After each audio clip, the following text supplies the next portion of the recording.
Join with Medha Language Theatre for spoken English and personality classes. For more details, contact us. ఆంధ్రప్రదేశ్లో 2019 ఎన్నికల్లో YCP అధినేత YS జగన్ను ముఖ్యమంత్రిని చేయడంలో వైసీపీ 151 స్థానాలతో తిరుగులేని విజయం సాధించడంలో ప్రశాంత్ కిషోర్ నేతృత్వంలో ఐపాక్ దే ప్రధాన పాత్ర అనే విషయం అందరికీ తెలిసిందే. ప్రశాంత్ కిషోర్ ఎన్నికల వ్యూహాలకు 2019లో వైసీపీ చారిత్రాత్మక విజయాన్ని సాధించింది. అయితే సొంత పార్టీ ఏర్పాటుతో ఆయన ఐపాక్ నుంచి వైదొలిగారు. దీంతో రిషి రాస్ ఐపాక్ను నడిపించారు. ఆయన ఆధ్వర్యంలోనే వైసీపీ ఐపాక్ సేవలను పొందింది.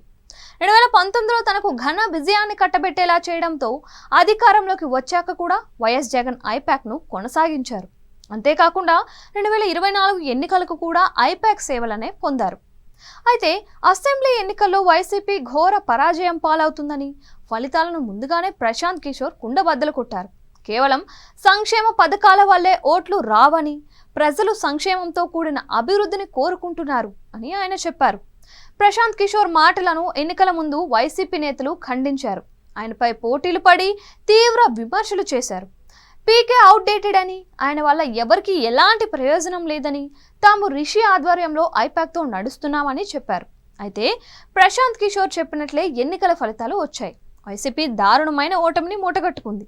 స్పీకర్, డిప్యూటీ స్పీకర్, మంత్రులు, మహామహులంతా ఘోరంగా ఓడిపోయారు. ఎంపీగా పోటీ చేసిన విజయసాయిరెడ్డి వంటి వారు సైతం కూటమి సునామీలో కొట్టుకుపోయారు. ఇక జగన్ మెజార్టీ 2019తో పోలిస్తే పులివెందుల్లో దాదాపు 30,000 తగ్గిపోయింది. వాస్తవానికి రిషి ఆధ్వర్యంలోని ఐపాక్ మళ్ళీ జగన్దే అధికారం అని బల్లగుద్ది మరీ చెప్పింది. ఈ మేరకు మా నమ్మకం నువ్వే జగన్, జగన్ అన్నే మా భవిష్యత్ వంటి నినాదాలకు తోడు సిద్ధం పేరుతో ప్రాంతాల వారీగా నిర్వహించిన భారీ బహిరంగ సభలు ఇవన్నీ ఐపాక్ ప్లానే. ఈ కార్యక్రమాలు, సిద్ధం సభలు విజయవంతం కావడంతో 151 సీట్లకు మించి జగన్ విజయం సాధించడం ఖాయమని ఐపాక్ ఆయనకు నివేదిక ఇచ్చింది. జగన్తో సహా వైసీపీ నేతలంతా ఐపాక్ మాటల వలలో పడ్డారు. చివరకు కళ్ళు బయలు కమ్మై దిమ్మ తిరిగే స్థాయిలో ఫలితాలు వచ్చాయి. ప్రశాంత్ కిషోర్ ఐపాక్లో లేకపోయినా అంతా ఆయన చెప్పినట్లే జరిగింది. ఇప్పుడు ఐపాక్ ఆంధ్రప్రదేశ్ నుంచి బిచానా ఎత్తేసిందని సమాచారం.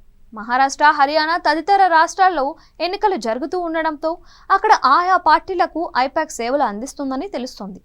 అయితే ఎన్నికల వ్యూహకర్తగా పేరొందిన ప్రశాంత్ కిషోర్ లేని ఐపాక్కు అంత సీన్ లేదని అభిప్రాయాలు వ్యక్తమవుతున్నాయి. ఏపీ అసెంబ్లీ ఫలితాలే ఇందుకు నిదర్శనం అంటున్నారు.